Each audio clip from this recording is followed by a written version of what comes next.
This is an Arduino Uno R3, and this is an Arduino Uno R4. They are both running the same example code to blink an LED on and off, and they both have the same circuit with one minor difference that you might notice if you look very closely. The color bands on these two resistors are different. Now, reading resistor color codes is a topic for another video, but for now, you can take my word for it that this is a 220 ohm resistor, and this is a 470 ohm resistor. These resistors are different because one of the things that changed between the R3 and the R4, both the minima and the Wi-Fi, is the current rating on the I/O pins.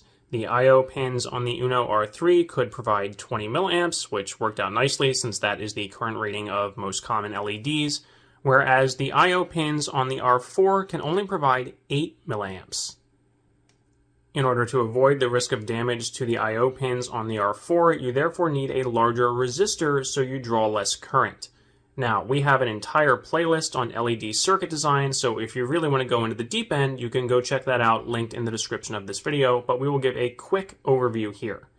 If you know the voltage of your source, in this case that's 5 volts from the Arduino's I/O pins, the voltage drop across the LED, which is typically about 2 volts for a red LED, and the desired current, which in the case of the Uno R3 was the same for both the I/O pins and the LED at 20 milliamps, so that worked out. But in the case of the Uno R4, we need to go with the lower of the two currents to avoid damaging the pins. So even though the LED is the same and is still rated for 20 milliamps, we need to go with the lower current of 8 milliamps so we don't damage the I/O pins. Anyway, if you know all three of those values, you can calculate the required resistor value for the LED circuit using this equation. The resistor value in ohms equals the voltage of your source minus the voltage drop across the LED divided by the desired current. So if we plug in the numbers we have here, 5 volts minus 2 volts divided by 0.008 amps. Note that I had said 8 milliamps before, but I needed to divide that by 1,000 to convert to amps before plugging into this equation. That gives us a resistor value of 375 ohms. That is not a common resistor size, so I went up to the next biggest value of 470 ohms that I had in my resistor kit. If we use the same equation for the Uno R3, the voltage of the source and the LED do not change. Those are still 5 volts and 2 volts. But we plug in 20 milliamps or 0.02 amps for the current, and we will get an answer of 150 ohms for the resistor. Again, I didn't have 150 ohm resistors in my kit, so I went up to the next common size that I had available, which was 220 ohms.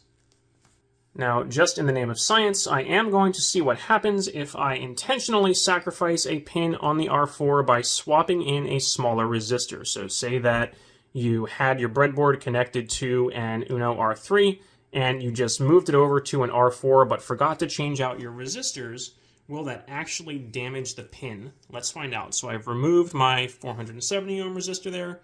I'm going to swap in a 220 ohm resistor, and you can see that it is actually still working. So the LED is still blinking, but I do have this cycling on and off, which is going to give things a chance to cool down. So electronic parts can have different ratings for continuous current or power and maximum current or power if they are pulsed, because if something is pulsed on and off, then it has time to cool down in between.